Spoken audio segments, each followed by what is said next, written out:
Agosto de 1942. Isla Guadalcanal, archipiélago de las Islas Salomón.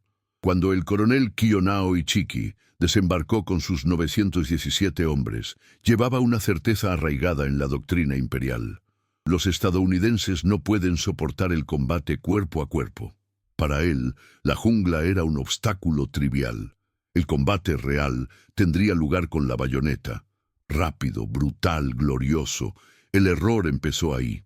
Esa confianza inquebrantable estaba a punto de ser engullida no por los marines individuales, sino por un sistema logístico que convertiría árboles en trincheras, la humedad en aliado y el silencio en trampa.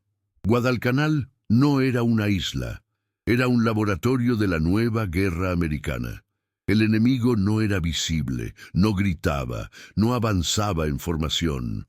Escuchaba, esperaba y disparaba con precisión industrial. Este documental reconstruye el momento exacto en que el ejército imperial japonés descubrió que el valor no vence a la munición infinita y que las bayonetas no pueden hacer nada contra ametralladoras que nunca dejan de disparar. No es solo una historia de hombres, sino de sistemas. Una doctrina ha sido derrotada y el mundo militar nunca volvería a ser el mismo. Lo que empezó con una marcha segura, terminó con una isla llena de cuerpos invisibles. Pero antes de entrar en los datos, hay una estadística que define esta historia mejor que cualquier mapa o uniforme. De los más de 36.000 soldados japoneses que pisaron Guadalcanal, aproximadamente 25.000 no lograron salir con vida, y quienes sí regresaron llevaban algo más profundo que heridas: el colapso de una creencia. La doctrina de la victoria por la voluntad fue aplastada por un enemigo que actuó sin exaltación, sin prisa, sin fallar. Armas que no se atascaban, raciones que llegaban a tiempo, hospitales que operaban dentro de la selva y aviones que volaban incluso con barro en las botas de la pista. Un imperio llegó creyendo en el honor, y encontraron un sistema que no tuviera que creer en nada, solo en el trabajo. Si valoras una historia contada con rigor y profundidad, deja tu like, suscríbete al canal y comparte este video. Esto ayuda a mantener viva la memoria de los hechos que cambiaron el mundo y que casi fueron olvidados. En 1937, cuando el ejército imperial japonés marchó sobre Nankín, los oficiales celebraron no solo la victoria territorial, sino también la confirmación de una doctrina. Allí, como en otras campañas en Asia, el enemigo había cedido ante la pura agresividad. Ataques nocturnos, combates a bayoneta, alta moral. Esta fue la piedra angular de la estrategia japonesa: ganar por espíritu. La tecnología era útil, pero auxiliar. La verdadera carta clave estaba en el corazón del soldado, moldeado desde pequeño para ver la muerte en combate no como un precio, sino como un destino honorable. Esta ideología no era retórica, era institucional. En las academias militares, a jóvenes oficiales como el coronel Kiyonao Ichiki se les enseñó que la voluntad vence al metal, que el combate frontal purifica y que dudar es morir. Esta creencia moldeó no solo la mentalidad de combate, sino también la forma en que Japón elegía dónde, cuándo y con quién luchar.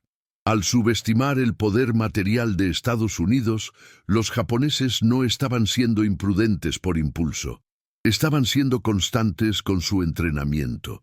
Para ellos, el estadounidense era un soldado flojo, dependiente de los suministros, incapaz de soportar la privación. Cuando llegaron informes sobre la toma de Guadalcanal por los fusileros de la Primera División, el alto mando en Rabaul consideró la ofensiva una oportunidad perfecta para reafirmar la supremacía moral japonesa. Según los informes, el enemigo había sido sorprendido, aún organizando posiciones defensivas, limitadas por la escasez de suministros tras la retirada de la flota estadounidense el 9 de agosto. La decisión fue clara: Ichiki desembarcaría con parte de su regimiento y despejaría la isla en menos de 2 días. No resistirán el espíritu japonés, dijo un funcionario. La frase no era aislada. Resumía años de victorias construidas sobre enemigos que de hecho habían colapsado bajo el impacto de ataques furiosos. Pero Guadalcanal no era Shanghái ni Bataan. Era el lugar donde la doctrina del espíritu sería sometida a la prueba de un sistema logístico impersonal, eficiente e invisible. En Estados Unidos, mientras Ichiki organizaba sus columnas de marcha, las fábricas operaban en 3 turnos, produciendo no solo armas, sino también redundancias. Cada desembarco de marines en el Pacífico venía con una cuota de munición que a un soldado japonés le llevaría días gastar. Cada pelotón disponía de radios funcionales, mapas actualizados, suministros sellados, antibióticos, plasma y artillería móvil con alcance predefinido. Japón, que necesitaba mover tropas rápidamente, apostó todo al valor. Estados Unidos, que planeaba tomarse su tiempo, apostó por el volumen. La diferencia estaba en los números y en la paciencia. En 1942, mientras Japón aún producía unos 4.000 camiones al año, Estados Unidos fabricaba más de 600.000. La proporción era de 150 a 1. Si estos datos te sorprenden, comenta ahora. La logística gana. Y dinos si ya conocías esta división. Para Japón, el tiempo era un aliado espiritual. Morir rápido era morir bien. Para los estadounidenses, el tiempo era una marcha. No tenían prisa, solo tenían que aguantar. El resultado era predecible, pero solo se sentiría en el bosque, en el pantano, en el silencio. Cuando Ichiki ordenó a sus tropas marchar en densa formación hacia las líneas americanas en el río Tenaru, creyó que estaba repitiendo el éxito de años anteriores. Lo que no sabía era que al otro lado no solo había soldados, sino un sistema interconectado de muerte. Ametralladoras refrigeradas por agua posicionadas por geómetras, morteros con coordenadas preregistradas, observadores con radios conectadas a la artillería naval. La batalla que esperaba ganar con cuchillo y pecho estaría definida por trípodes, temporizadores y líneas de fuego cruzadas.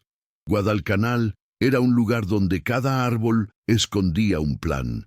Pero el verdadero colapso no llegaría la noche de la emboscada, llegaría más tarde, cuando los supervivientes empezaran a informar de lo que habían encontrado. No eran hombres intrépidos, estaban bien alimentados, repostados y protegían máquinas. Y esto, para la doctrina japonesa, era una pesadilla, porque significaba que el valor ya no era suficiente.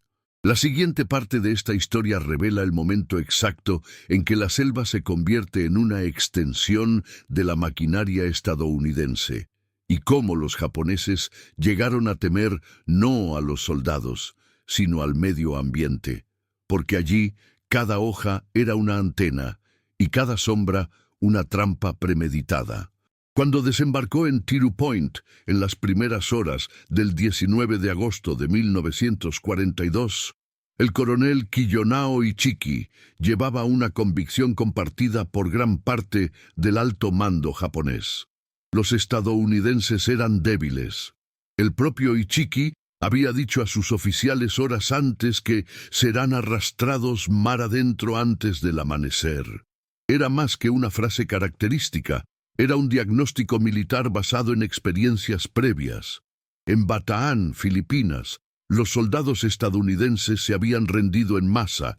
En la isla Wake tardaron demasiado en reaccionar. En Pearl Harbor se habían sorprendido. La imagen construida era clara. El estadounidense era un soldado dependiente de la comodidad, con baja resistencia psicológica y limitado por una cadena de mando rígida. La doctrina japonesa, basada en el sacrificio y la iniciativa individual, veía esto como una ventaja absoluta.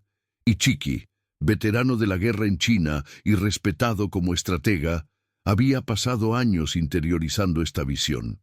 Para él, la jungla era solo otro escenario, y los marines una fuerza numerosa pero desorganizada, así que ignoró las órdenes de esperar al resto del regimiento. Así que avanzó con 917 hombres, la mitad de la fuerza asignada, y por eso creía que el enfrentamiento sería rápido, brutal y resuelto, incluso antes de que saliera el sol. Lo que Ichiki no entendía era que la guerra americana ya no era una extensión de la improvisación. Desde el desembarco en Lunga Point, el 7 de agosto, los marines de la Primera División habían operado bajo una lógica completamente diferente a la que los japoneses estaban acostumbrados. Cada paso, cada cañón ensamblado, cada zanja cavada, formaba parte de un plan milimétrico. Los ingenieros habían priorizado la defensa del perímetro del aeródromo. Las posiciones de las ametralladoras se calculaban para intersectarse en las distancias de tiro. Las unidades estaban conectadas por radio, con canales activos para la coordinación con la artillería y los observadores. A primera vista, el perímetro estadounidense parecía poco profundo, pero estaba profundamente en lo que Japón no veía: comunicación, reemplazo, munición y respuesta. Mientras Ichiki marchaba creyendo en la fuerza de voluntad, los marines calculaban ángulos, predecían avances y colocaban munición de reserva en cajas enterradas. La arrogancia japonesa no era solo doctrinal, sino que despreciaba la ciencia aplicada a la guerra. En el cuartel general de Rabaul se creía que Estados Unidos era lento porque dependía demasiado de su equipo. La logística se veía como una debilidad, la alta moral se veía como artificial. Pero los números contaban otra historia. Cada compañía estadounidense poseía, de media, 5 veces más munición que su homóloga japonesa. Los marines estaban exhaustos, sí, pero bien alimentados. Sufrían de malaria, pero tenían quinina. Sus armas requerían mantenimiento, pero había repuestos y lubricantes almacenados en latas selladas. La superioridad no estaba en el entusiasmo, estaba en continuidad. Lo que Ichiki encontró mientras sus patrullas avanzaban por el sendero costero no fue vacilación, sino vigilancia. En un intercambio de disparos con la compañía A del primer batallón, los japoneses perdieron 31 hombres en minutos. Más grave aún, dejaron documentos con mapas, instrucciones y órdenes de marcha. Los papeles, traducidos rápidamente, revelaron una sorpresa estratégica. La fuerza japonesa que los estadounidenses creían lejana ya estaba a 15 kilómetros. Pero algo llamó aún más la atención. Los propios documentos mostraban que los japoneses creían que solo se enfrentaban a un contingente ligero de infantería, mal posicionados y mal equipados. El general Alexander Van de Grift, comandante de los marines, comprendió de inmediato la magnitud de la ventaja. Sabía que el enemigo marchaba con confianza, y sabía que la confianza ciega es una vulnerabilidad estratégica. Durante los 2 días siguientes, las defensas a lo largo del río Ilu, erróneamente llamadas Tenaru por los estadounidenses, fueron reforzadas con precisión. Las ametralladoras se reubicaron para crear zonas de interdicción. Los cañones de 37 milímetros se posicionaron en puntos ocultos. Los cables de comunicación estaban enterrados bajo hojas. La munición fue redistribuida. Los estadounidenses sabían que el ataque llegaría, pero no sabían que vendría acompañado de tanta certeza de victoria. La tragedia se gestaba tan rápido como marchaban los japoneses. Cuando Ichiki organizó sus filas en la orilla opuesta del banco de arena, no vio obstáculos. Vio una oportunidad. Pensaba que el terreno estrecho impediría la dispersión estadounidense. Pensaba que el ataque nocturno anularía la ventaja del equipo. Pensaba que el grito de batalla japonés rompería la psicología enemiga. Pero lo que enfrentaría sería otro tipo de guerra, una guerra compuesta por diagramas, estadísticas, cálculos balísticos y líneas de fuego planificadas días antes. La jungla no era caos, era un circuito. La siguiente parte revelará el momento en que este circuito se activó y cómo el espíritu se encontró por primera vez con la barrera insuperable del sistema. Porque cuando la primera oleada japonesa cruzó el río, no se encontró con soldados vacilantes. Encontró Browning M-117 con chaquetas de agua, listos para disparar 600 balas por minuto. Encontró barriles fríos, munición apilada y marines esperando en silencio. Encontró el final de una creencia. En el centro de la selva empapada de Guadalcanal había un claro que a ojos japoneses parecía una herida abierta, expuesta, vulnerable, fácil de cerrar. Fue allí donde los estadounidenses comenzaron la construcción de una pista de aterrizaje. Para los comandantes imperiales era un capricho inútil, una estructura endeble incapaz de resistir el avance terrestre. El error de juicio no fue táctico. Fue estratégico, porque lo que estaban haciendo en ese suelo fangoso no era solo una pista. Era el núcleo de un sistema bélico que cambiaría el curso del conflicto en el Pacífico.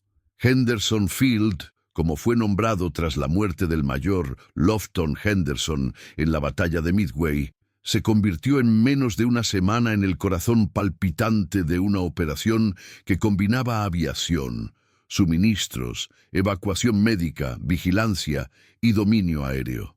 Su construcción fue acelerada por marines que, incluso bajo bombardeo, trabajaban día y noche con palas, tractores y lonas improvisadas. La pista se completó en tiempo récord y cuando el primer caza Wildcat aterrizó con seguridad, la guerra cambió de escala. La llegada de la Fuerza Aérea Cactus, nombre dado a la unidad compuesta por aviones de la Marina, el Ejército y los Marines, no solo proporcionó cobertura a los hombres en tierra, sino que impuso un muro invisible alrededor de la isla. Con cada día que pasaba, más aeronaves operaban desde la pista. En menos de 2 semanas, los estadounidenses controlaron los cielos con interceptores, bombarderos en picado y aviones de patrulla. El efecto de esto fue inmediato y devastador para los japoneses. Los suministros que antes podían llegar por mar fueron interceptados en el camino. Los buques de suministro comenzaron a operar solo de noche, en el llamado Tokyo Express, carreras arriesgadas de destructores que intentaban evadir la vigilancia aérea estadounidense. Pero incluso estas acciones se han vuelto cada vez más costosas. Con cada intento pierdes. Con cada intento, más soldados hambrientos desembarcaban sin munición ni comida. El campo de Henderson no era solo una pista. Era una marcha que giraba con precisión americana. Japón, acostumbrado a combates intensos y breves, se enfrentaba ahora a una guerra de desgaste, en la que el control logístico valía más que el valor. Con cada aterrizaje y despegue, los estadounidenses no solo abastecían de combustible a tanques y armamento, sino también la idea de que podían mantener esa posición indefinidamente. En contraste, el ejército imperial empezaba a luchar contra el tiempo, el cansancio y las matemáticas. Cada avión estadounidense en el aire fue un ataque denegado, una patrulla frustrada, una carga que no llegó. Las misiones japonesas evitaban volar durante el día y, cuando lo intentaban, eran cazados por Wildcats que sabían exactamente dónde y cuándo interceptar. La guerra había dejado de ser directa. Se había convertido en un juego de control, alcance y previsibilidad. El terreno en la vía se volvió más firme, cada día más protegido por sacos de arena, bulldozers, defensores y balas. Y lo más simbólico, todo funcionaba. Llegaron los barriles de combustible. Los mecánicos tenían herramientas. Las radios no fallaron. El campamento contaba con iluminación nocturna y rutas de emergencia. Los heridos podían ser evacuados en avión. La jungla americana, a diferencia de la imagen tropical del caos, se convirtió en una base con el tiempo, el ciclo y el método. Japón empezó a sentir el impacto psicológico de esto. La moral se desplomó no por una derrota directa, sino por la ausencia de iniciativa. Era como intentar batir un reloj. En Tokio, el alto mando comenzó a recibir informes divagantes, hombres hambrientos, misiones frustradas por aviones invisibles y el campamento Henderson operando día tras día, a pesar de los constantes intentos de bombardearlo. Era como si la pista resistiera no por la fuerza, sino por la repetición, y eso fue exactamente todo. La guerra estadounidense en Guadalcanal funcionó por redundancia. Lo que se rompió fue reemplazado. Lo que ardió fue reemplazado. Cada engranaje formaba parte de una serie. Cada error, predicho. Mientras tanto, los japoneses enviaron tropas sin mapas actualizados, sin suministros básicos, sin radio. La comparación ya no era entre ejércitos, sino entre épocas industriales. Y la diferencia era abismal. A finales de septiembre, los japoneses estimaron que podrían cortar el suministro a la pista, pero los estadounidenses habían realizado más de uno. 500 misiones aéreas, bombardeado todos los puntos de aterrizaje conocidos y mantenido un ciclo ininterrumpido de aterrizajes cada pocas horas. Cuando la pista fue alcanzada por bombardeos nocturnos, tardó menos de 8 horas en volver a operar. Una capacidad de recuperación que a ojos japoneses parecía sobrenatural, pero no lo era. Era solo organización. Cuando un oficial japonés capturado fue interrogado, reveló una confesión que marcaba los registros. Pensábamos que eran débiles porque tardaban demasiado, pero ahora sabemos que se tomaron tiempo porque lo planean todo. La guerra había cambiado. La pista de Henderson, símbolo de vulnerabilidad al principio, se convirtió en un símbolo de resiliencia. Una simple franja de tierra transformada en un centro de poder aéreo, logístico y moral.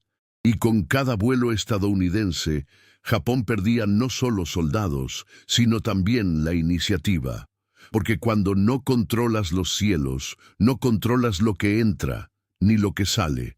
Pero el verdadero shock llegaría en tierra firme, cuando el coronel Ichiki, confiado en aplastar la resistencia estadounidense, decidió cruzar la orilla del río Tenaru con todas sus fuerzas, y descubren que el enemigo no era humano, era matemático. En las primeras horas del 21 de agosto de 1942, el coronel Kiyonao Ichiki dio la orden. Sus hombres avanzaron en formación cerrada a lo largo de las orillas del río Ilu, erróneamente llamado Tenaru por los estadounidenses, con absoluta confianza en que se encontrarían con un enemigo desorganizado, somnoliento y mal posicionado. Era la cima de la doctrina imperial, un asalto frontal nocturno llevado a cabo con disciplina y valentía, aplastaría al enemigo con shock y ferocidad.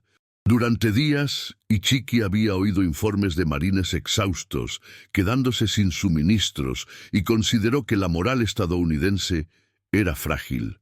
Lo que no sabía era que, mientras sus tropas marchaban en silencio, cada centímetro del terreno delante había sido calculado, cronometrado y metódicamente armado. Cuando los primeros soldados japoneses cruzaron el estrecho banco de arena que conducía a la línea estadounidense, fueron recibidos con un silencio absoluto. Sin movimiento, no hay sonido. Durante unos segundos pensaron que habían sorprendido al enemigo. Fue entonces cuando el circuito se cerró. Las ametralladoras Browning M1917 refrigeradas por agua abrieron fuego cruzado. Los primeros pelotones desaparecieron en menos de 10 segundos. Los americanos no estaban improvisando, estaban ejecutando un plan. El campo de tiro había sido delimitado días antes. Cada marín conocía su zona, cada cañón tenía munición excedente enterrada junto a él. Cuando los japoneses intentaron flanquear por los lados, encontraron posiciones interconectadas con morteros y granadas de fragmentación. Cuando intentaron avanzar por el centro, el fuego se intensificó. Con cada nuevo intento, la jungla respondía con una frescura mecánica. A 37 metros de la línea estadounidense, los supervivientes se retiraron en shock. No había espacio para el heroísmo. No había rostro en el enemigo. Solo el ritmo constante de Browning escupiendo plomo a 600 disparos por minuto, sin sobrecalentamiento, sin vacilaciones, insistió Ichi. Eso provocó más oleadas. Reorganizado, ordenó ataques suicidas, pero nada penetró. Cuando un grupo logró cruzar el río y acercarse a las trincheras, encontraron fusileros con la bayoneta desenvainada, silenciosos, disciplinados, que esperaban el momento adecuado para matar a corta distancia. No hubo caos, hubo un proceso. Un oficial estadounidense que inspeccionaba el campamento al amanecer declaró: parecía que alguien había vertido pintura roja sobre el banco de arena. Hubo más de 800 muertes japonesas en menos de 7 horas. De los 907 hombres de Ichiki, menos de 20 sobrevivieron. El coronel, incapaz de aceptar la derrota, habría cometido un suicidio ritual al día siguiente. Pero lo que realmente rompió la doctrina no fue la muerte. Había silencio. El campo amaneció en niebla, con cuerpos esparcidos en poses congeladas de avance frustrado. No se escuchó ningún sonido desde la costa japonesa. Era como si la jungla hubiera tragado toda la energía de ese ataque. Mientras tanto, los Marines apenas se habían movido. Habían disparado, recargado y esperado. El sistema había funcionado. La ironía de esta historia es que la solución siempre estuvo delante de ellos. Basta con mirar cómo los estadounidenses prepararon terreno, suministraron armas y protegieron sus líneas. Era visible, pero fue ignorado. Si te gusta desentrañar estos hechos en profundidad, muestra tu apoyo. Dale me gusta a este vídeo y suscríbete al canal. Esto nos permite seguir revelando los engranajes olvidados detrás de la historia, y aún quedaba mucho por descubrir. Porque mientras los oficiales en Tokio tardaban días en aceptar el fracaso, algo aún más inquietante estaba surgiendo en las selvas de Guadalcanal. Los japoneses no solo estaban perdiendo batallas, estaban siendo aislados del tiempo y el espacio, y la siguiente entrega revela el momento en que Japón comienza a luchar. Sin comida. En la noche del 12 de septiembre de 1942, el general japonés Kiyotake Kawaguchi lanzó su ofensiva más ambiciosa. Tras semanas de refuerzos, marchas forzadas por la selva e intentos fallidos de reconocimiento, creía haber encontrado el punto vulnerable de la defensa estadounidense, una elevación de terreno al sur de Henderson Field, más tarde llamado Bloody Ridge. Allí, menos de 800 marines defendieron posiciones temporales. Estaban cansados, enfermos y expuestos. Pero Kawaguchi veía el mundo a través de la doctrina. Mayor número, fuerza moral superior y el efecto sorpresa nocturna bastaban. El plan era sencillo. 3 columnas japonesas convergerían en la cresta al amanecer y barrerían a los defensores antes de que saliera el sol.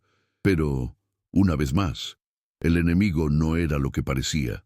Los Marines, liderados por el teniente coronel Merritt, Red Mike Edson, habían convertido esa colina en un equipo de supervivencia. Sus posiciones estaban distribuidas en capas, con puntos de observación, morteros ya calibrados y rangos de tiro superpuestos. Todas las ametralladoras habían sido probadas. Cada posición tenía reservas de munición bajo hojas de palma. Los operadores de radio mantuvieron contacto con las baterías de artillería cercanas al aeródromo. Y sobre todo, los hombres sabían exactamente dónde estaban y qué hacer, Cuando la primera oleada japonesa atacó la línea exterior, se encontró con fuego concentrado de ametralladoras M1919, granadas lanzadas con precisión y fusileros operando en trincheras de cobertura mutua. Durante horas, el combate cuerpo a cuerpo se intensificó. Los japoneses llegaron en oleadas sucesivas, gritando, cargando con bayonetas e intentando escalar las posiciones americanas. Pero en cada avance, la respuesta era metódica. Edson, al mando personal de la defensa, reorganizó posiciones, redistribuyó munición y movió ametralladoras a mejores ángulos. En un momento dado, los marines redistribuyeron trípodes mientras los tubos aún estaban calientes. La disciplina técnica superó el impacto emocional del ataque. Por parte japonesa, la situación se deterioró. Las columnas perdieron contacto entre sí. Los mapas eran inexactos. Las radios fallaron. Y el hambre erosionó la resistencia física de los hombres. Muchos no habían comido en 2 días. Avanzaron por instinto, no por táctica. Cuando llegó el amanecer, la cresta sangrienta estaba cubierta de cuerpos. Más de 600 japoneses murieron en menos de 12 horas. Los Marines perdieron poco más de 100 hombres. Kawaguchi, a quien el espíritu le había enseñado a creer en la victoria, escribió en su diario: «Luchaban como demonios y se retiraron como un reloj». Lo que presenció no fue valentía ordinaria, fue método. Armas que funcionaban, órdenes claras, reacción rápida. Cada movimiento estadounidense formaba parte de un plan. Cada soldado formaba parte de una máquina mayor. La guerra, para Estados Unidos, ya no era cuestión de moral. Se trataba de proceso. En Bloody Ridge, Japón se dio cuenta de que su doctrina no funcionaba contra un enemigo que sabía exactamente dónde y cómo matar. La máquina no necesitaba sentirla. Simplemente corre. Y eso era exactamente lo que empezaba a ocurrir en el mar. Porque mientras Kawaguchi intentaba entender cómo 800 hombres habían resistido la fuerza de 3000 al otro lado de la isla, los barcos estadounidenses preparaban algo aún más silencioso, un bloqueo absoluto, un nuevo tipo de asedio. Y la siguiente parte revelará qué ocurre cuando un ejército deja de recibir comida y empieza a comer raíces. Entre septiembre y noviembre de 1942, la selva de Guadalcanal se convirtió en un campo de pruebas, no solo para las balas, sino para los cuerpos humanos llevados al límite fisiológico. Los japoneses, que habían desembarcado con la certeza de la victoria, ahora se enfrentaban a un enemigo que no disparaba, sino que se corroía. Era hambre. No es una escasez temporal.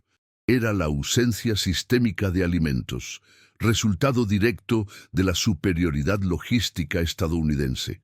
Mientras los marines del Cuerpo de Marines recibían raciones C en latas selladas, alimentadas por aviones y barcos en ciclos precisos, los soldados imperiales contaban los granos de arroz. Cada barco japonés hundido por el bloqueo aéreo representaba no solo la pérdida de munición, sino también la supervivencia. El expreso de Tokio, que antes era símbolo de audacia nocturna, se había convertido en un transporte simbólico, demasiado rápido para llevar lo que realmente importaba: arroz, quinina, jabón, morfina, herramientas. Los destructores japoneses, por su propia estructura, no podían transportar grandes cargas, y el resultado fue cruel. Los hombres empezaron a hervir corteza de árbol, masticar hojas de plátano y cazar insectos. Un oficial informó que en algunas unidades los soldados recogían heces de mono para buscar semillas sin digerir. La jungla, que los japoneses creían poder atravesar como tigres silenciosos, ahora los devoraba. El agua estaba turbia. Las infecciones se extendieron por los pies, los ojos y las vísceras. Quienes enfermaban no recibían atención. Quienes sangraban no recibían vendajes. A quienes temblaban de fiebre no se les daba quinina, que los estadounidenses distribuían en comprimidos individuales.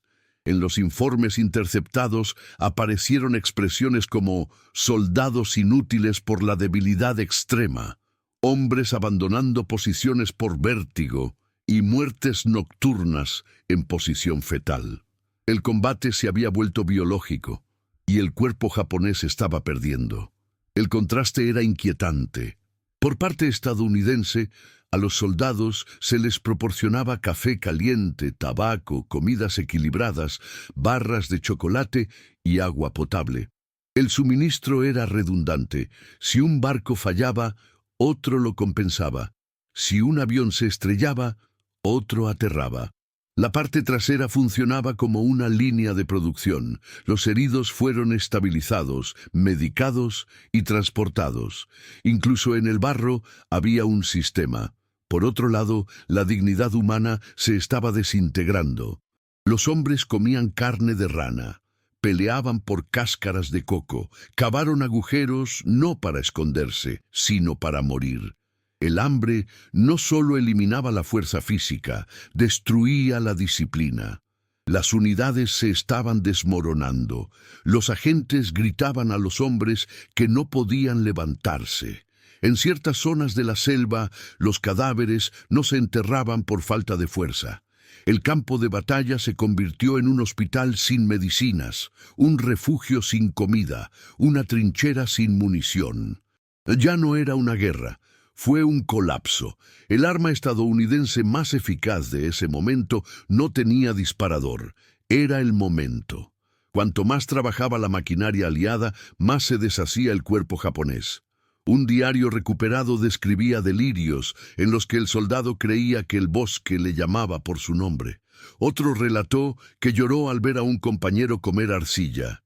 No por tristeza, sino por envidia. El mando japonés intentó reaccionar. Envió refuerzos. Envió instrucciones para la reorganización. Pero las órdenes no llegaron, las radios fallaron, las rutas estaban vigiladas y los hombres ya no tenían energía para obedecer. La doctrina, tan rígida en los manuales, se disolvió en la práctica. Cuando se interrogó a los prisioneros japoneses, los informes indicaban un completo colapso de la cadena de mando. Sargentos ignorados, tenientes desaparecidos, capitanes que no podían mantenerse en pie. El hambre no generaba desesperación, sino la rendición fisiológica.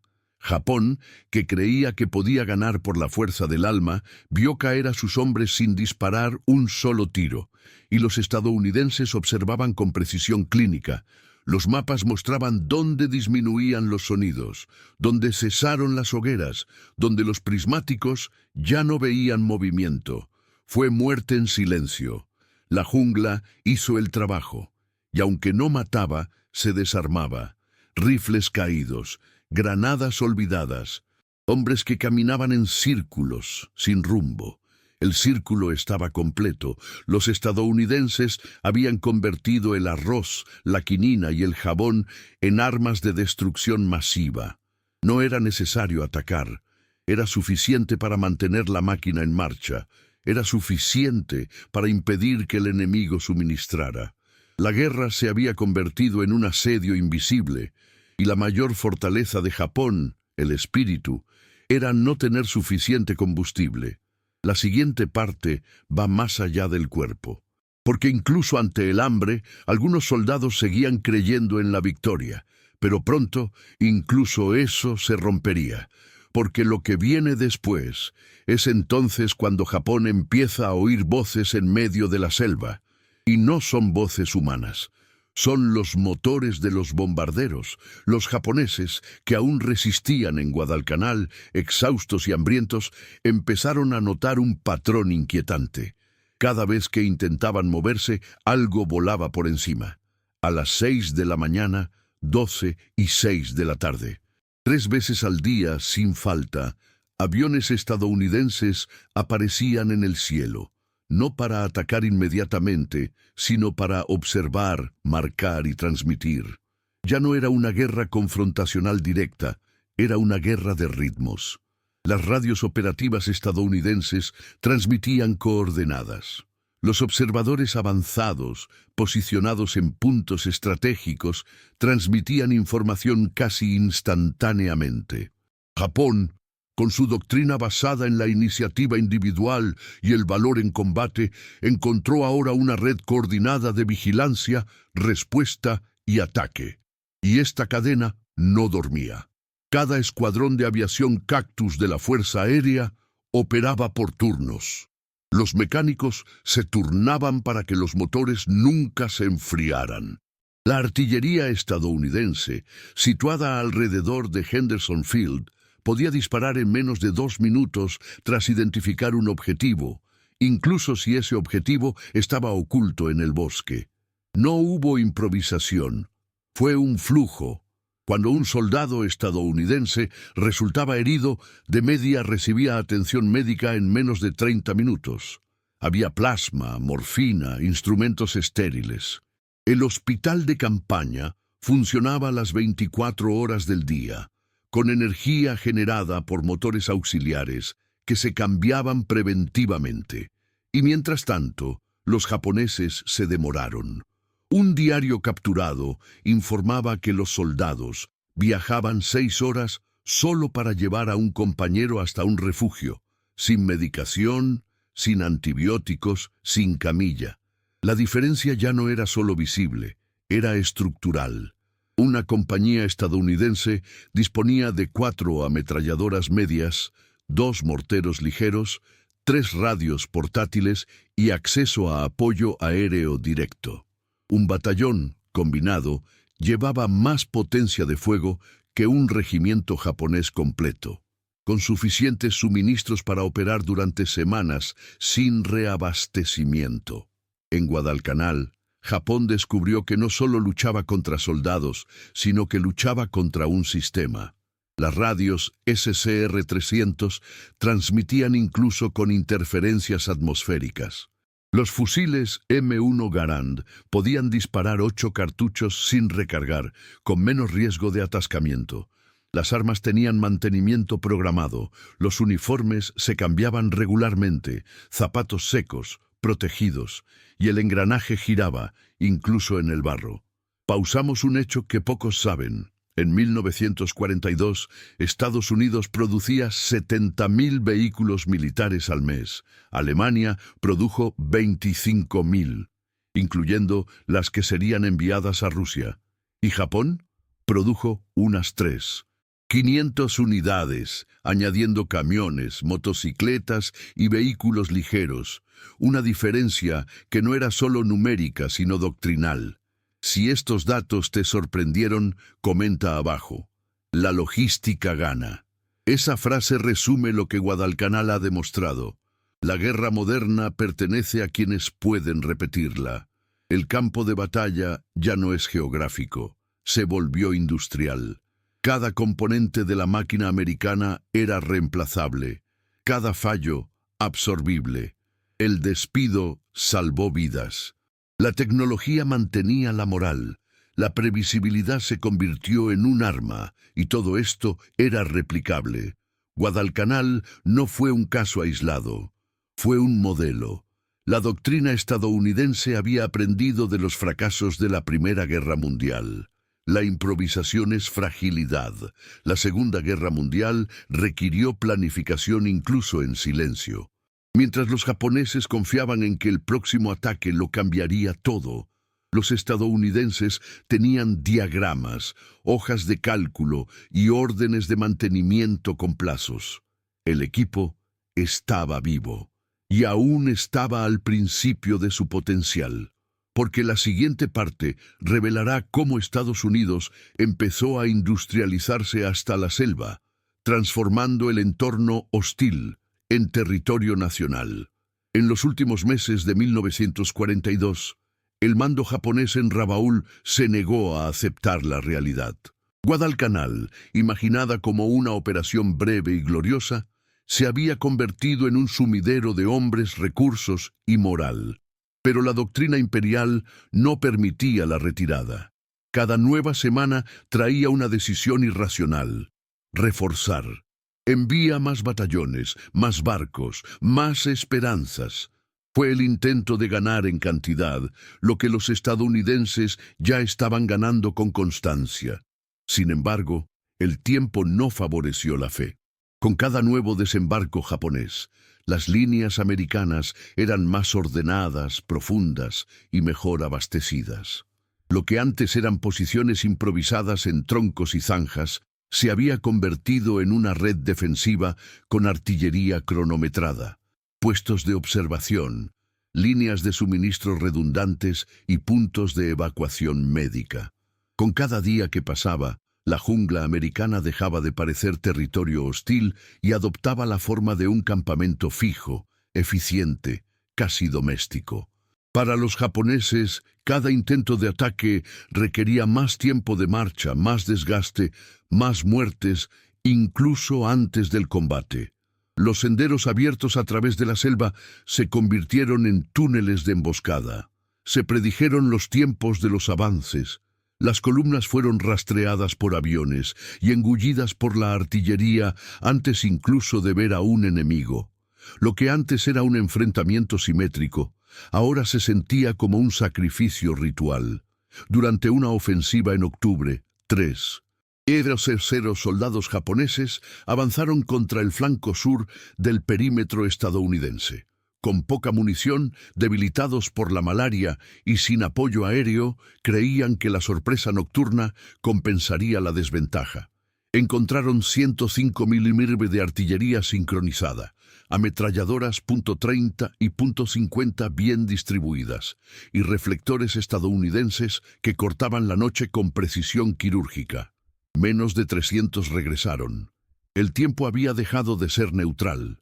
Ahora era un arma. Cada mañana, los ingenieros estadounidenses reforzaban búnkeres, instalaban nuevas estaciones de radio y ampliaban las zonas de aterrizaje. Las pistas secundarias entraron en funcionamiento. Los bombarderos medios podían ahora atacar puntos de refuerzo japoneses en islas vecinas. Japón intentaba ganar ayer, pero Estados Unidos ya estaba operando en el futuro. Mientras los japoneses quemaban sus últimos barriles de combustible, los estadounidenses recibían reservas por mar y por aire. Cuando las piezas de artillería japonesas se rompieron, fueron abandonadas. Cuando los estadounidenses se estrellaron, fueron reemplazados en cuestión de horas. Un sistema adaptativo se enfrentaba a un ejército rígido, y la rigidez se rompió bajo presión. Una estadística amarga resume el colapso. En noviembre, los japoneses tenían, de media, una granada por soldado. Los estadounidenses, en el mismo sector, distribuyeron 6 por hombre, además de apoyo aéreo constante y líneas de suministro diarias. Cada ataque japonés era un salto en la oscuridad. Cada defensa estadounidense era una ecuación resuelta. El general Yakutake, al ver los informes de bajas, dijo a un oficial cercano: «No solo están ganando, se están multiplicando». Pero el mando no cedió. Ordenó otro robo, otro intento de tomar el campo de Henderson. Sería la última, porque lo que vendría después no sería una pelea, sino un colapso final, marcado por una lluvia de acero que desintegraría lo poco que quedaba de esperanza japonesa. Para los japoneses en Guadalcanal, la selva ya era un abismo. Pero el verdadero asedio no fue en tierra, fue en el mar. La superioridad estadounidense que sofocó a los batallones imperiales no solo provenía de los marines en primera línea, sino también de barcos posicionados con precisión quirúrgica que apoyaban toda la operación como vértebras de una columna invisible. A diferencia de los destructores japoneses que intentaban infiltrarse de noche a toda velocidad, los barcos estadounidenses operaban en ciclos continuos, como una fábrica flotante. Durante el día, protegidos por el alcance de bombarderos de la Fuerza Aérea Cactus y la artillería costera, se acercaron tranquilamente a la costa, descargando toneladas de suministros con grúas, rampas y botes motorizados. Desembarcaban munición, alimentación, plasma, radios de largo alcance, combustible refinado, repuestos e incluso tanques ligeros Stuart M3, que se transportaban en orugas adaptadas para su uso en llanuras. Por la noche, se retiraban a zonas seguras ya cartografiadas, bajo la cobertura de cruceros y destructores que patrullaban rutas predefinidas con horarios programados. Cada barco tenía una función específica. Algunos solo llevaban comida, otros solo munición. Había buques dedicados a reabastecer a los navíos de línea, que a su vez protegían a los convoyes más pequeños. Era una cadena de apoyo. Mientras los japoneses confiaban en las mareas, la suerte y la audacia, los estadounidenses confiaban en la planificación y la repetición. En Guadalcanal, el mar se ha convertido en una carretera. Un informe de la Marina de E.E.U. en noviembre de 1942 indicó que el 90% de las unidades terrestres recibían repostaje en un plazo de 72 horas desde la requisa. Esto significaba que incluso objetos secundarios, como mantas, pilas de radio y repelentes, llegaban con regularidad. En el lado japonés, caos, con cada intento de enviar una derrota. En un único ataque aéreo coordinado desde la base aérea de Henderson, 5 cargueros japoneses fueron destruidos antes de poder atracar.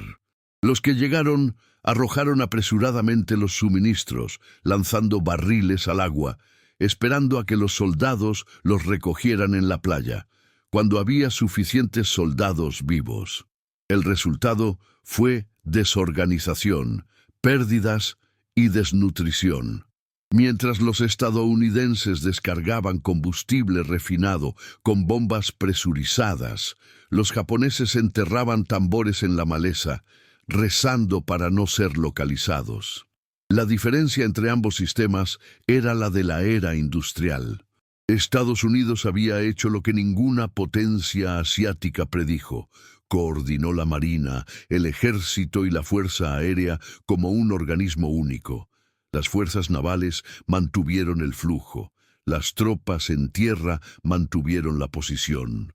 Los aviones aseguraban la dominación del tiempo, y todos hablaban el mismo lenguaje logístico. Cuando un pelotón solicitaba munición, la solicitud se transmitía por radio a un buque de suministros.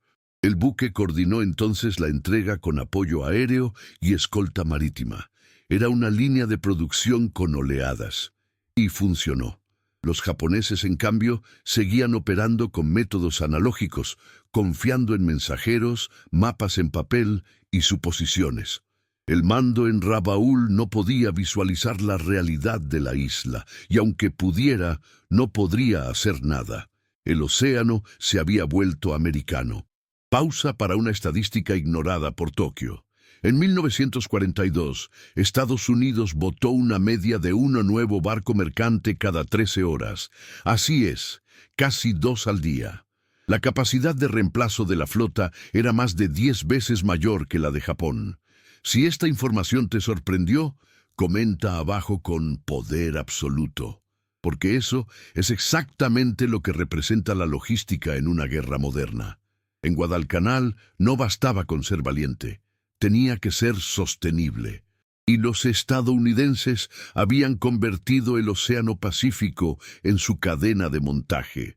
Los japoneses, incluso valientes, estaban aislados dentro de un engranaje que los ignoraba y los engullía. Con cada barril de gasolina que se hundía, una patrulla dejaba de operar. Con cada caja de munición no entregada, un pelotón desaparecía. Y el colapso era inevitable. Porque lo que venía del mar no era solo suministro, era tiempo, fuerza y certeza. Y eso es exactamente lo que los japoneses verían en el cielo en las semanas siguientes, porque el mar ya estaba perdido.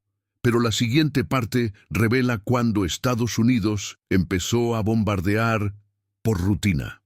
A medida que los combates sobre el terreno revelaban la superioridad logística estadounidense, una nueva dimensión de la guerra comenzó a pesar sobre los japoneses en Guadalcanal y venía del cielo. Desde octubre de 1942, los bombardeos dejaron de ser acciones puntuales.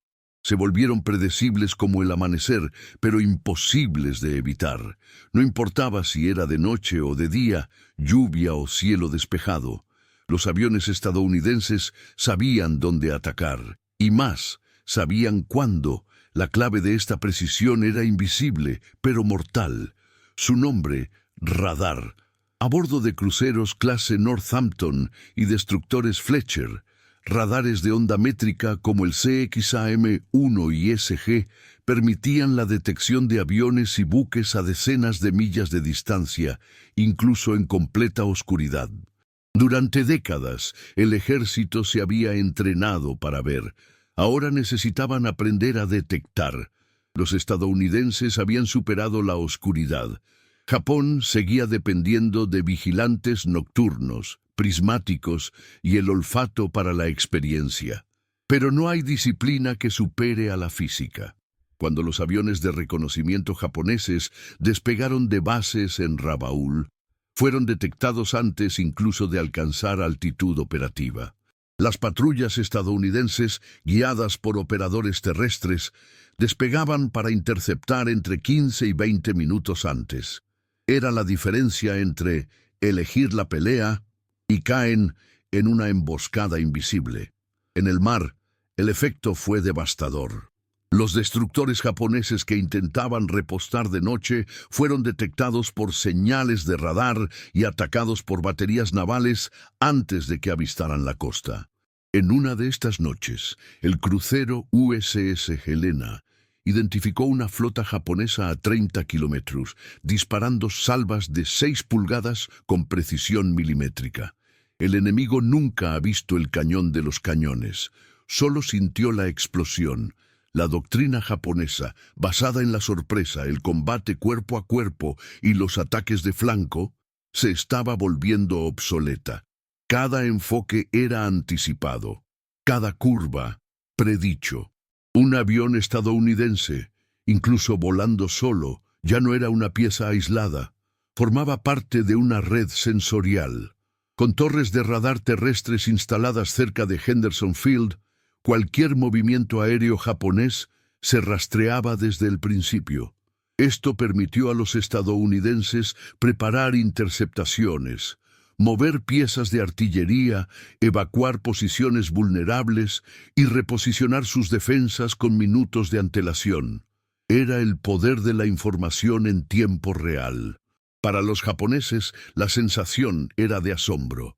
En sus reportajes aparecen expresiones como «el cielo tiene ojos», «la selva habla» y «los americanos ven en la oscuridad». Un piloto japonés derribado escribió, poco antes de ser capturado, «Saben dónde estamos antes de que despeguemos del suelo». Y no era una exageración. La ventaja tecnológica cambió el comportamiento de los soldados. Las tropas estadounidenses podían dormir con rotaciones programadas de vigilancia, confiando en alertas de radar para cualquier aproximación hostil. Las tropas japonesas dormían con un ojo abierto, esperando la siguiente ráfaga de la nada. Un bombardeo sorpresa se vuelve menos efectivo cuando se predice, pero un bombardeo rutinario e ininterrumpido que siempre impacta, incluso de noche, se convierte en una tortura psicológica. Ya no había seguridad ni siquiera en la oscuridad, ni siquiera a lo lejos. Lo que antes parecía un campo neutral, ahora era territorio controlado, incluso sin presencia física. La diferencia entre ver y detectar se convirtió en la frontera entre dos eras de guerra. En Guadalcanal, Japón seguía operando con mapas y brújulas. Estados Unidos ya utilizaba frecuencia, alcance y señal. El radar convertía barcos en centinelas, aviones en cazadores y operadores de radio en oráculos.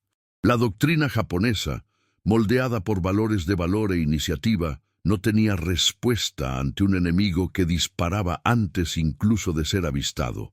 En combate aéreo, el impacto fue inmediato. El Zero japonés, ágil y rápido, ahora se enfrentaba a interceptores que sabían exactamente de dónde venía. La Fuerza Aérea Cactus, incluso con menos cazas, mantuvo la superioridad por adelantado. Era la guerra de las matemáticas. Un cálculo bien hecho valía más que 10 minutos de valentía. Los japoneses, que habían dominado los cielos al principio de la guerra, ahora les temían. Un oficial japonés declaró en un informe confidencial: «No tienen mejores ojos, tienen ojos por todas partes». Y esta era la nueva pesadilla del soldado imperial: luchar contra un enemigo que estaba en todas partes, incluso cuando no había nadie a la vista. Porque el radar era solo el principio. La siguiente parte revelará el arma que hizo que los japoneses perdieran el sonido. Porque cuando todo lo demás falla, el silencio se convierte en el último refugio, hasta que los americanos descubran cómo romperla. En Guadalcanal, cada colina, claro o curva de un río, escondía una frase, y provenía del sonido repetitivo, mecánico e implacable, el ciclo constante de disparos de un Browning M917, refrigerada por agua, con funcionamiento pesado y trípode, y apoyada por casi infinitas cintas de munición. Esta ametralladora se convirtió, en el campo de batalla, en una entidad. No era solo un arma, era un punto fijo de negación. Los japoneses lo llamaban el dragón del bosque, porque al atacar una posición estadounidense, incluso podían oír el movimiento de las hojas. Pero el sonido que realmente les marcaba era el rugido ininterrumpido de un fuego que nunca cesaba. La doctrina imperial, basada en ataques de infantería a bayoneta y un valor absoluto, encontró en estas armas una barrera que la fe no pudo superar. Los técnicos estadounidenses lo sabían. Cada posición defensiva se disponía de sectores de disparo superpuestos, de modo que si una ametralladora quedaba inutilizada, dos cubrían su flanco. Los barriles de repuesto se mantenían junto a ellos, sumergidos en bidones de agua. El tripulante del cañón estaba entrenado no solo para disparar, sino para que la máquina durara. Los morteros ajustaban distancias con precisión de decenas de metros. Las radios coordinaron la respuesta. Con cada avance japonés, lo que los soldados encontraron fue fuego cruzado, que no se retiraban, no fallaban, no se calentaban demasiado. Por otro lado, la ametralladora japonesa tipo 11 llevaba solo 30 cartuchos por cargador y se atascaba frecuentemente en condiciones de lluvia. Los soldados japoneses, incluso disciplinados y valientes, se enfrentaban a un dilema devastador: cruzar 100 metros de campo abierto bajo fuego continuo, con armas que fallaron en el momento crítico. Era una guerra en la que cada segundo de disparos contaba. Y los segundos americanos duraron más. Durante la batalla de Edson's Ridge, 3 posiciones armadas con Browning M1917 representaron más del 60% de las bajas en un solo sector japonés. Funcionaron durante horas, cambiando los barriles en silencio, enfriados por agua hirviendo que se evaporaba bajo el fuego, pero sin detenerse. Un informe de campo indicó que entre las 7 p.m. y las 4 a.m., una sola ametralladora disparó más de 10. 0,0 proyectiles. Esto equivale a unas 1.250 cartuchos por hora. Pausa por un hecho ignorado por la doctrina japonesa. Estados Unidos produjo, en 1942, unas 500.000 ametralladoras automáticas al año, entre .30 y .50. Japón, en el mismo periodo, fabricó menos de 40.000 unidades. Si esta diferencia te sorprende, comenta abajo con datos impactantes, porque los números al final prevalecen sobre la valentía. La máquina no siente miedo, no se cansa, no duda. Los soldados japoneses, entrenados para creer que el espíritu podía vencer al acero, comenzaron a dudar. Testigos relataron que, Tras los primeros enfrentamientos, muchos soldados se negaron a atacar por la misma ruta. Sabían dónde estaban las ametralladoras, sabían que no se detenerían. La máquina americana no solo mataba, desmontó la moral, convirtió el avance en suicidio y mantenía viva la disciplina. En una trinchera americana, un sargento podía desmontar de un M1919 con los ojos cerrados. Un operador de munición sabía exactamente cuántos segundos duraba disparar una cinta de 250 proyectiles. La guerra ya no era táctica, era ingeniería aplicada a la carne. Cada golpe calculado, cada segundo optimizado. Y eso marcó toda la diferencia, porque Japón seguía creyendo que la pelea se decidía en el pecho. Estados Unidos sabía que se había decidido a favor, pero aún quedaba algo más por revelar. Porque cuando incluso las ametralladoras parecían invencibles, el siguiente sonido que oían los japoneses era de un calibre aún mayor. Uno que venía del cielo, llevado por aviones, lanzado con precisión milimétrica.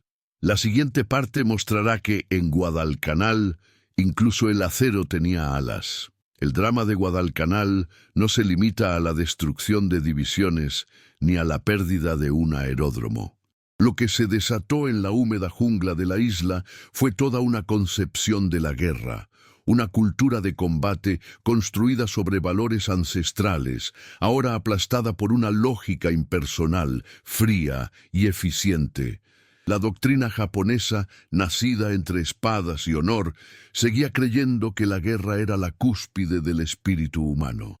El soldado imperial fue entrenado desde temprana edad para buscar contacto directo, la decisión por sorpresa, sacrificio por el grupo.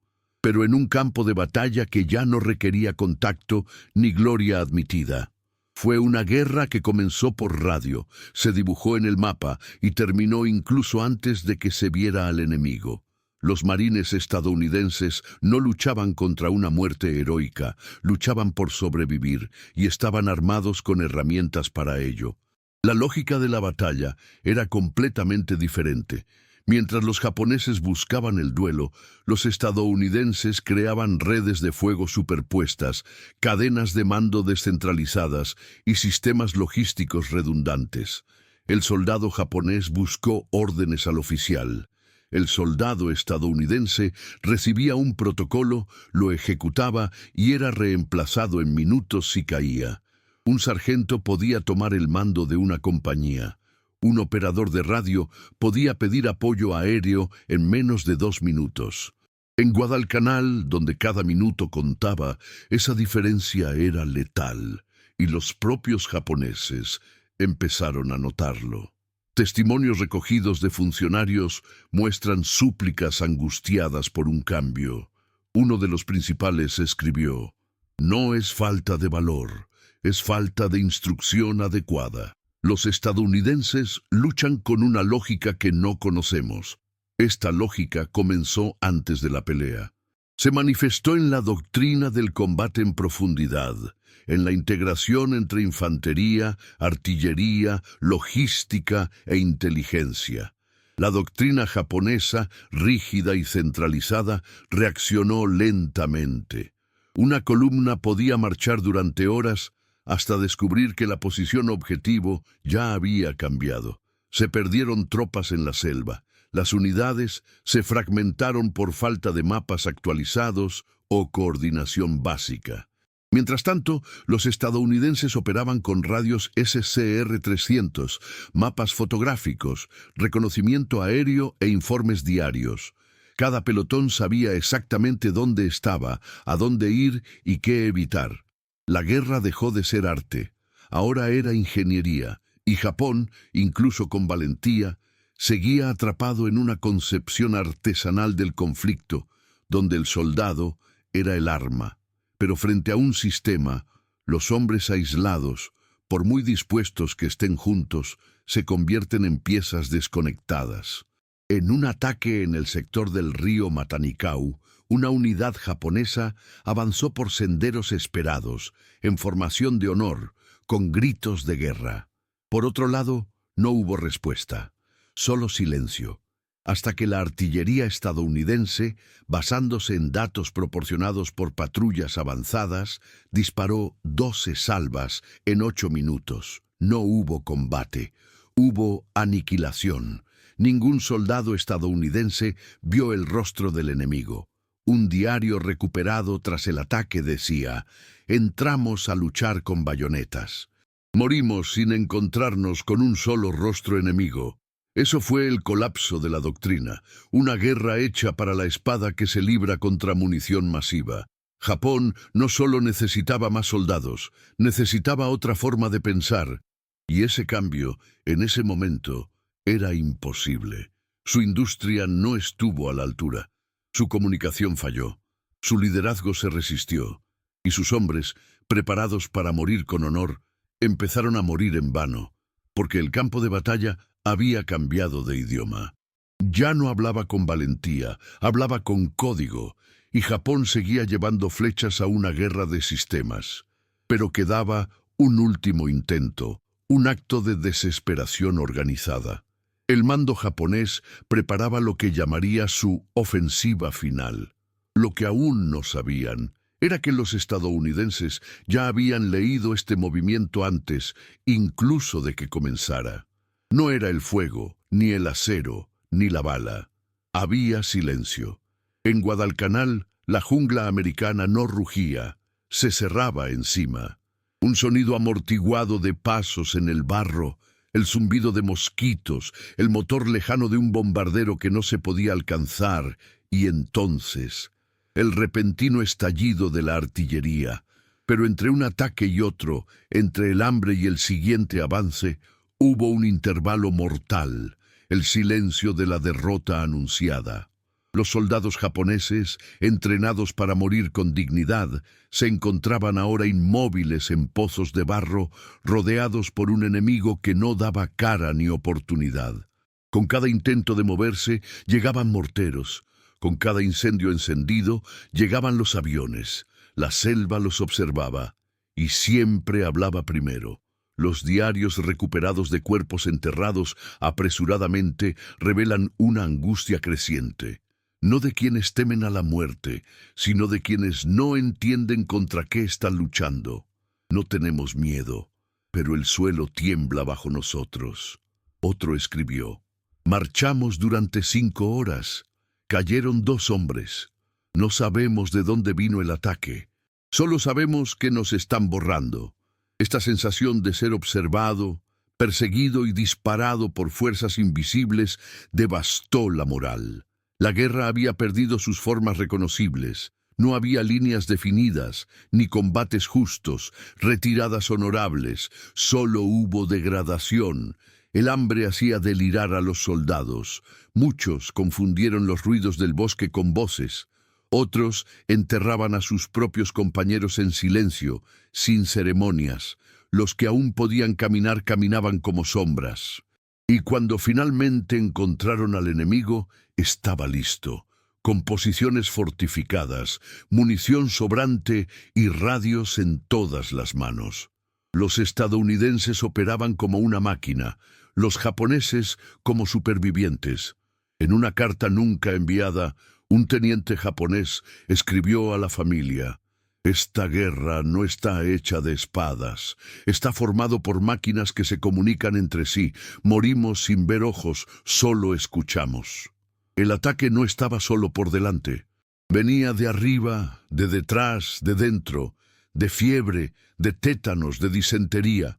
Un estudio realizado tras la campaña mostró que el 65% de las bajas japonesas fueron causadas por enfermedades y hambruna. La jungla americana se convirtió en un arma, silenciosa, paciente y letal. Por otro lado, los marines recibían raciones calentadas, cartas de casa y medicinas. En cada hospital de campaña había plasma, analgésicos y técnicos de radio que comunicaban las evacuaciones con minutos de antelación. Fue una guerra asimétrica, no solo en números, sino en la realidad psicológica. Un excombatiente japonés, décadas después, confesó en una entrevista: «No éramos cobardes, pero nos estaban borrando algo que no sabíamos cómo nombrar. Era como luchar contra el futuro, porque en el fondo eso era todo. Guadalcanal no fue solo una batalla, era un tiempo de rodaje. La doctrina del pasado, basada en el honor y la confrontación, había chocado con un sistema moderno de guerra, integrado, automatizado, industrial, y como cualquier sistema eficiente, hizo su trabajo de forma silenciosa. Un silencio que fue aplastando poco a poco, pero el colapso aún no estaba completo. Faltaba la última ilusión. Japón creía que, con suficientes hombres, aún podría cambiar el rumbo. Lo que no sabían es que Estados Unidos ya había aprendido a desglosar los números. Octubre de 1942. El mando japonés en Rabaul aprueba su mayor movimiento desde el inicio de la campaña. 5.600 hombres, apoyo de artillería, tanques ligeros y un plan que, por primera vez, intentó integrar todas las armas de combate: infantería, blindados y reconocimiento. Era la última carta, el esfuerzo concentrado que, en teoría, debía romper el cerco, aplastar las líneas americanas y recuperar Henderson Field. La doctrina imperial, hasta entonces fragmentada y atada al valor individual, buscaba ahora la sincronía, pero ya era demasiado tarde. Por otro lado, los estadounidenses ya operaban con semanas de antelación. La artillería de 105 y 75 metros había sido ajustada con mapas detallados, cada ángulo registrado por observadores en las colinas y radios calibradas para responder en cuestión de segundos. El teniente coronel Louis Chesty Puller conocía cada centímetro del terreno, y el sargento John Basilone, con 2 ametralladoras y un equipo de solo 7 hombres, mantuvo una línea de defensa operativa durante 3 días, sin interrupción, con munición reutilizada de compañías vecinas. Cuando los primeros japoneses cruzaron el río Matanikau, encontraron un campamento montado no para resistir, sino para diezmar. La ofensiva duró 3 días. Venía del sur, del este y de puntos que antes se usaban para la infiltración, pero la jungla ya había cambiado de dueño. Cada camino era anticipado. Todos los puntos ciegos, cubiertos. Cuando los tanques tipo 95 intentaron romper la línea, se encontraron con zanjas antitanques cavadas a mano, minas y fuego concentrado de bazucas y obuses. Uno de ellos incluso fue tragado por el barro. No hubo ningún avance, hubo una ejecución. De los 5.600 japoneses, más de 3.000 no han regresado. Los sonidos de la batalla cesaron solo cuando se agotó la munición japonesa. La infantería, que aún podía caminar, intentó retirarse, dejando tras de sí cuerpos apilados, armas rotas y la última esperanza de reconquista. Entre los fallecidos estaba el general Masao Maruyama. Herido, ordenó a sus tropas continuar incluso sin cobertura. Nunca volvió a ser visto con vida. Al final, el campo de batalla se convirtió en un testigo cruel. Cientos de cuerpos japoneses tendidos uno al lado del otro, uniformes rotos, armas vacías. Los marines exhaustos recogieron los restos, pero sabían: esto no era solo una victoria, fue el colapso total de un plan, una doctrina, una creencia. El último intento había demostrado que, incluso con coordinación, Japón no podía competir con lo que enfrentaba, porque ya no se enfrentaba solo a soldados, se enfrentó a un sistema, un ciclo de producción, comunicación, respuesta y adaptación. Cada ataque japonés era un fragmento aislado, cada defensa estadounidense una operación continua. La ironía de esta historia es que la solución estaba delante de ellos. Si disfrutas desentrañar estos hechos en profundidad, muestra tu apoyo, dale me gusta y suscríbete para que podamos ofrecerte contenido más detallado sobre el bastidor técnico de la guerra. Porque las batallas no se deciden solo en el campo de batalla, sino en lo que el enemigo no ve. Y en el próximo capítulo veremos cómo incluso el reconocimiento japonés llegó a admitir: la isla ya no sería tomada.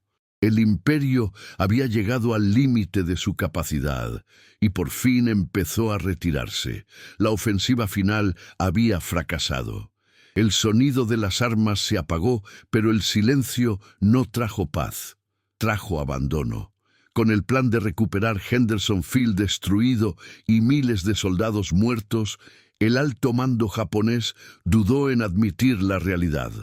No existía una orden formal de retirada, no hubo reconocimiento oficial de la derrota, solo hubo silencio, y era letal.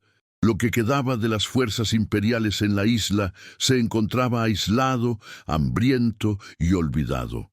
El hambre, que ya había carcomido a los hombres durante los meses anteriores, se convirtió ahora en un depredador principal. El FIT dejó de llegar. El Tokyo Express, ya abrumado y vulnerable, fue redirigido a otros frentes. Lo que comían los soldados japoneses no era comida, era la supervivencia en su forma más pura. Hojas hervidas, raíces amargas, corteza molida en agua fangosa. Algunos relatos hablan de carne humana, otros de soldados que, al morir, eran incinerados no por respeto sino por higiene. La guerra había perdido su forma, solo quedaba degradación física y psicológica. La malaria, que los estadounidenses controlaban con quinina, se propagó entre los japoneses sin resistencia. Los hombres que aún podían caminar tenían fiebres de 40 grados. Las úlceras abiertas, las heridas infectadas y las infecciones intestinales eran comunes. No había médicos. No había medicinas. Los hospitales improvisados se convirtieron en morgues de lona y, sin embargo, no hubo retirada. La doctrina que exaltaba la muerte como forma de resistencia se convirtió ahora en un castigo continuo. Las órdenes circulaban por las radios portátiles restantes: resistir hasta el último hombre, lucha con dignidad. Pero ya no había forma de luchar.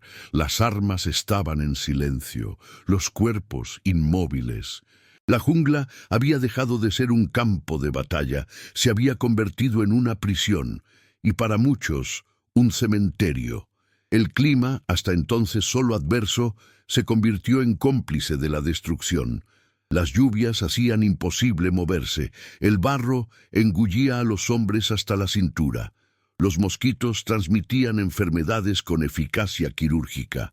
Fue una muerte sin honor, sin combate y sin testigos. Un cabo japonés, en un diario recuperado en 1943, escribió: «No temo al enemigo, no temo a la muerte, pero temo desaparecer sin sentido. Moriré en esta isla sin saber por qué». Esta frase refleja el verdadero impacto psicológico de Guadalcanal, la ruptura del significado. Ya no había estrategia, ni tácticas, solo sufrimiento. La selva americana, alimentada por la indiferencia del alto mando japonés, terminó lo que las balas no pudieron. Mientras tanto, en el otro extremo de la línea, los estadounidenses expandían posiciones, recibían refuerzos, cambiaban equipo y se preparaban para la siguiente fase de la campaña del Pacífico. Porque para EEUQU, la guerra era una línea de producción. Para los japoneses se había convertido en una fosa común. Cuando comenzó la evacuación secreta meses después, los que aún vivían apenas podían caminar. Se retiraron unos 13.000 hombres, pero el coste final superó los 25.000 muertos. Y estos son solo los confirmados. Muchos simplemente desaparecieron en el bosque, disueltos en la humedad y el tiempo. Guadalcanal, para los japoneses, fue más que una derrota, fue un trauma. Y en el próximo capítulo veremos cómo esta derrota silenciosa obligó al alto mando imperial a replantearse toda su estrategia en el Pacífico, pero demasiado tarde, porque la máquina americana ya estaba en marcha y no había freno posible. Guadalcanal no era solo una isla en disputa, fue un punto de quiebre, un ensayo brutal sobre el futuro de la guerra, y una revelación estratégica que muchos han ignorado. Japón entró en la campaña con espada y fe. Estados Unidos, con una llave inglesa y un calendario. La doctrina imperial seguía basándose en la gloria personal, el valor ancestral y los ataques decisivos. Pero los estadounidenses estaban librando otro tipo de guerra, la guerra de la repetición. Mientras los japoneses lanzaban ofensivas que requerían todo a la vez, Estados Unidos ganó porque podía repetir la misma operación cada día.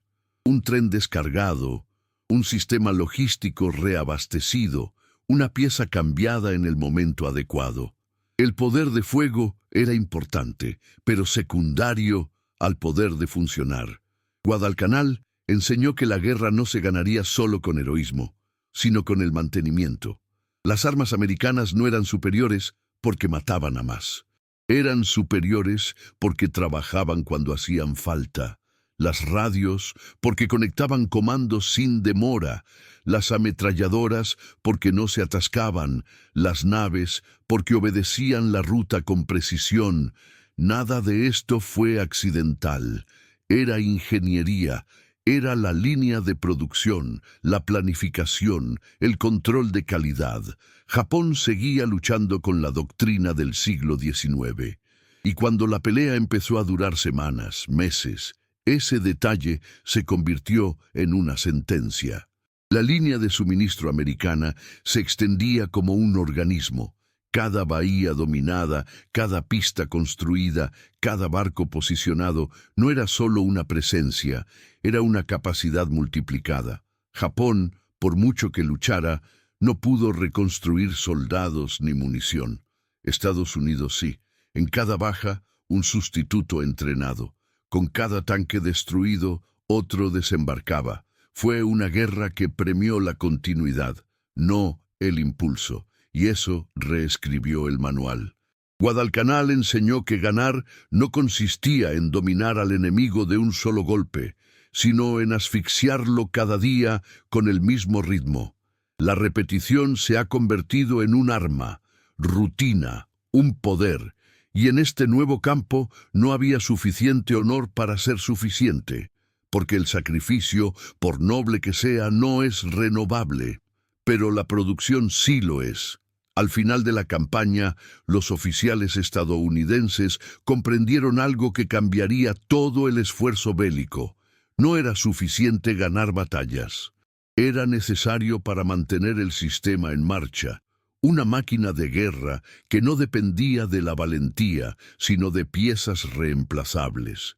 Y al aplicar este modelo a todo el Pacífico, Estados Unidos creó la mayor cadena logística de la historia militar hasta ese momento. Japón, en cambio, seguía atrapado en el mito de la espada. Guadalcanal ha derribado ese mito. Y en el próximo capítulo veremos cómo el reconocimiento de este fracaso doctrinal llegó demasiado tarde por las palabras del propio enemigo. Porque incluso los que sobrevivieron empezaron a admitir, no eran hombres de combate, estaban luchando contra una época. Las voces que regresaban de Guadalcanal no gritaban, susurraron.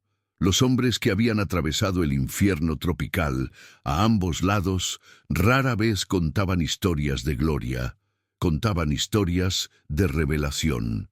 Para muchos soldados japoneses que lograron ser evacuados de la isla en los últimos meses de la campaña, el trauma no fue solo físico, sino ideológico. Guadalcanal fue el principio del fin, escribió un oficial en su diario años después de la guerra. Allí entendimos que no teníamos forma de ganar.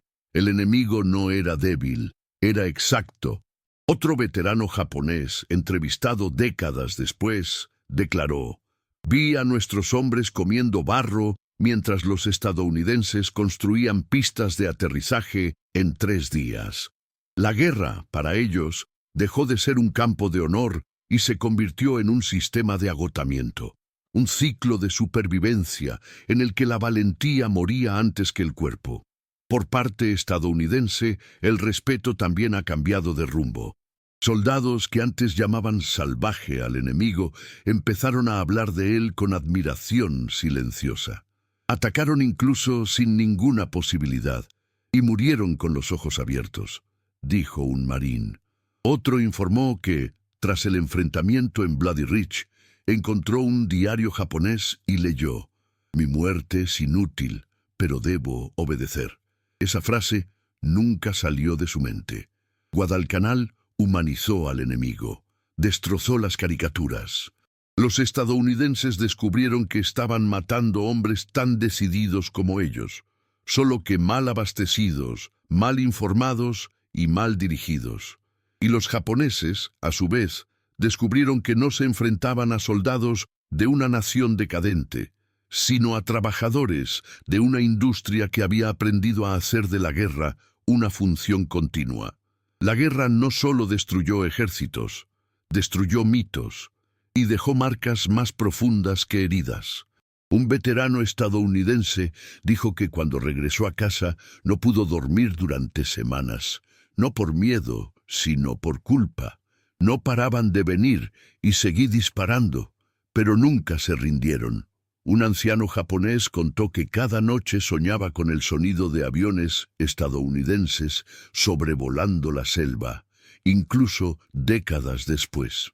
Ya no hubo más combate, pero el ruido de la máquina americana permaneció en su memoria como un motor que nunca se apagaba.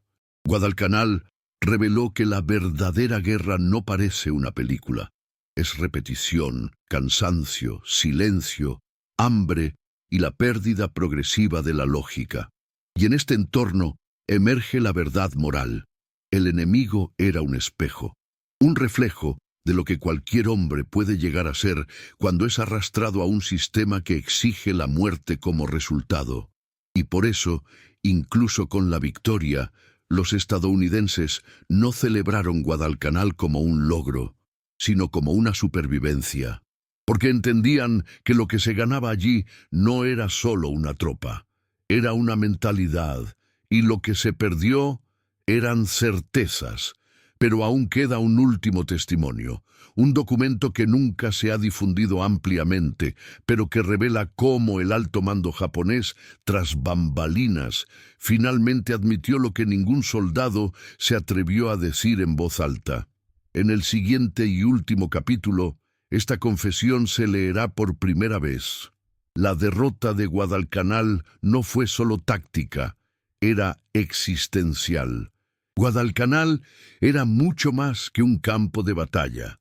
Fue el colapso de toda una doctrina ante un engranaje que no se detuvo. La maquinaria estadounidense no ganó por valentía superior ni por mayor sed de sangre. Ganó porque pudo continuar. Cuando Japón lanzó su última ofensiva en la selva, cuando cada soldado apuñaló a la bayoneta ametralladoras que nunca se cerraban, la verdad se hizo clara. La guerra moderna había cambiado de forma, y quien no cambiara con ella, desaparecería. Guadalcanal selló el destino del Pacífico no solo con balas, sino también con cajas de suministros, radios operativas y repuestos entregados a tiempo. La lección que quedó sepultada bajo el barro caliente de la isla es tan actual como eterna. La valentía sin logística es martirio. Espíritu sin sistema es ruina. En la nueva era, lo que gana batallas no es la voluntad de luchar, sino la capacidad de sostener esa lucha cada día, sin falta. El general japonés Tadamichi Kuribayashi, años después, resumiría la esencia de este enfrentamiento en una frase que resuena como un epitafio de la antigua doctrina. Tenían camiones, teníamos pies. Y eso fue suficiente. Si valoras la verdad detrás de los mitos, dale a me gusta al vídeo y suscríbete. Tu apoyo mantiene viva la investigación y la memoria de quienes lucharon. Comenta ahora, ¿cuáles son los datos más impactantes que has descubierto aquí? Y toca la campana. El siguiente vídeo ya está en camino, con otra historia devastadora que el tiempo ha intentado ocultar. No te vayas todavía. Escucha la próxima historia real que aparecerá en pantalla. Recuerda siempre, La logística determina la estrategia. Mira el siguiente vídeo aquí en el canal con otra historia increíble.